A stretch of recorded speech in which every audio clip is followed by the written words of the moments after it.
Menyimpan emas Public Gold dah lebih 2 juta tapi anda masih belum tahu tentang akaun emas Gap? Jom save video ni untuk rujukan masa akan datang.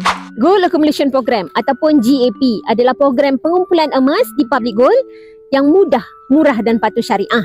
Melalui akaun emas Gap, anda boleh menabung emas fizikal dengan bajet serendah RM100. Tiada syarat wajib untuk anda menabung setiap bulan di akaun emas Gap. Anda boleh beli dan jual emas anda pada bila-bila masa sahaja secara online. Emas dalam akaun Public Gold akan simpan tanpa sebarang charge. Tiada had belian dan juga tiada had tempoh simpanan. Kalau beli 1 gram, emas tersebut kekal 1 gram walaupun harganya telah pun berubah.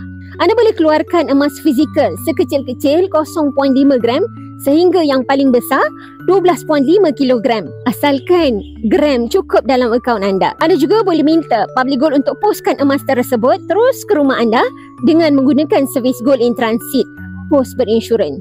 Nak mulakan simpanan emas hari ini di Public Gold, boleh isi beg biru ataupun terus hubungi saya untuk saya guide dan bantu anda mulakan simpanan emas hari ini di Public Gold mengikut bajet dan matlamat simpanan anda. Jom simpan emas.